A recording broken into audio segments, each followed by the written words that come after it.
CPM-ന്റെ police മുറ അതിര് കടക്കുകയാണ്.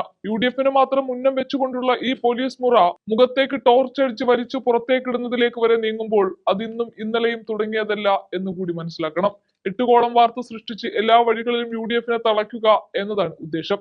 എന്നാൽ ഒരു തിരഞ്ഞെടുപ്പ് അടുക്കുന്ന സമയത്ത് വിലയുള്ള വോട്ടിന് വേണ്ടിയിട്ടാണ് നോട്ടിറക്കുന്നുണ്ട്, പെട്ടിയിലാക്കി പല മുറികളിൽ സൂക്ഷിച്ചിട്ടുണ്ട് എന്നൊക്കെയുള്ള വിവരങ്ങൾ പോലീസിന് ഈ CPM പോരാളികൾ ചോർത്തിക്കൊടുത്തിയത്. കേട്ട പാതി കേൾക്കാത്ത പാതി വോട്ട് അട്ടിമറിക്കുന്നു എന്ന് പറഞ്ഞാണ് പോലീസും എത്തിയത്. ഈ കാര്യത്തെക്കുറിച്ചൊക്കെ നിലമ്പൂരിന്റെ സ്ഥാനാർത്ഥി കാര്യമായി തന്നെ ഇതെല്ലാം ഒപ്പിയെടുക്കാൻ വന്ന മാധ്യമ പടയെ മുന്നിൽ നിർത്തി പറയുന്നുണ്ട്. ഞാൻ പോകുന്ന വഴിക്കൊക്കെ കാണുന്നുണ്ട് MLA-മാരും MP-മാരും ഇടതുപക്ഷ ജനാധിപത്യ മുന്നണി ഇവിടെ മുഴുവൻ ആളുകളും നിലമ്പൂരുണ്ട്. ഒരാളുടെയും പെട്ടി ഇതുവരെ പരിശോധിച്ചതായിട്ട് നമ്മൾ കേട്ടിട്ടില്ല. ഇടതുപക്ഷ MLA-മാരുടെയും MP-മാരുടെയും ഒന്നും പെട്ടി പരിശോധിക്കാൻ ചിലപ്പോൾ കേരള പോലീസിന് അതിനുള്ള ധൈര്യം കാണൂലായിരിക്കാം. ഷാഫിയും രാഹുൽ മാങ്കൂട്ടത്തിലും പെട്ടി പരിശോധിക്കണ്ട എന്ന് പറഞ്ഞില്ലല്ലോ, കൂടുതൽ പരിശോധിക്കാനാണ് പറഞ്ഞത്.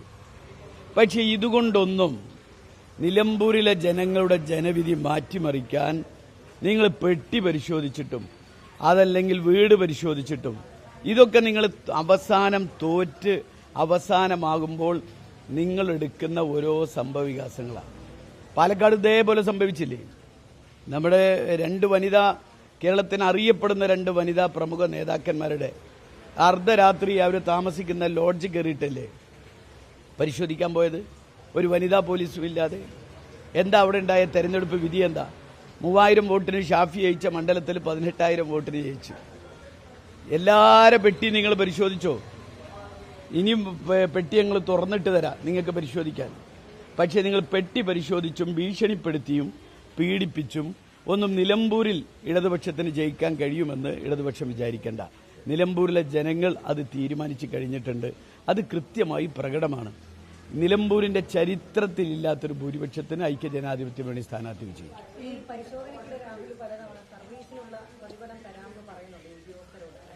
അല്ല, അതൊന്നും ഞാൻ വീഡിയോ കണ്ടിട്ടില്ല.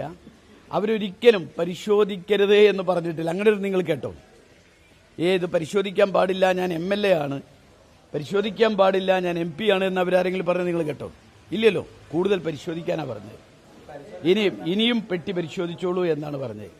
പക്ഷേ ഇടതുപക്ഷ ജനാധിപത്യ മുന്നണിക്ക് ഇന്ന് പോലീസിന് ഏതെങ്കിലും ഒരു ഇടതുപക്ഷ MLA-യുടെയും MP-യുടെയും പെട്ടി പരിശോധിക്കാനുള്ള ധൈര്യം ഉണ്ടോ എന്ന് മാത്രമേ ചോദിക്കുന്നുള്ളൂ. ഇല്ല ഞാൻ ചോദിക്കട്ടെ, ഇതൊക്കെ ചർച്ച വഴി മാറ്റാൻ നിങ്ങൾ ഓരോന്ന് കൊണ്ടുപോകുന്നതല്ലേ? അവർ വീണ്ടും പറഞ്ഞത് എന്താ? പെട്ടി പരിശോധിക്കാനല്ലേ ഇവിടെ പോയത്? പെട്ടി കൂടുതൽ പരിശോധിക്കാനല്ലേ പറഞ്ഞത്? ഇനിയും അവർ പെട്ടി പരിശോധിച്ചോട്ടെ. ഇനി എവിടേക്കാ പരിശോധിക്കട്ടെ.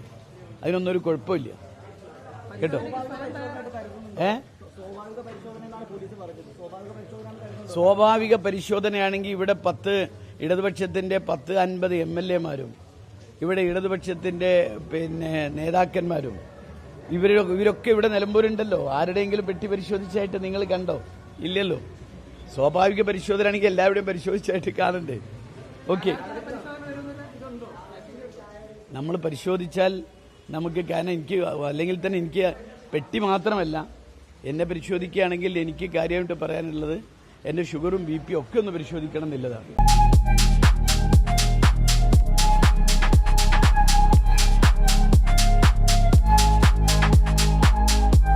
വാഗമൺ സ്പൈസസ്, വാഗമണിലെ എല്ലാ ഒറിജിനൽ പ്രോഡക്ട്സും തിരുവനന്തപുരത്ത് ഒരു കുടക്കീഴിൽ ജ്യോതിപുരം ഫുഡ് സേഫ്റ്റി ഓഫീസിന്റെ മുൻവശത്ത്.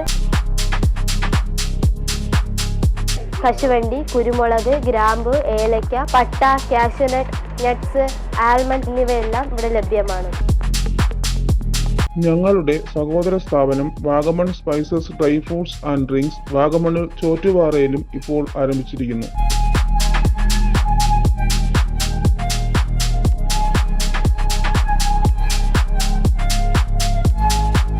വാഗമണ്ണിൽ തുടങ്ങിയ വാഗമൺ സ്പൈസസിന് എല്ലാവിധ ആശംസകളും നേർന്നുകൊള്ളുന്നു.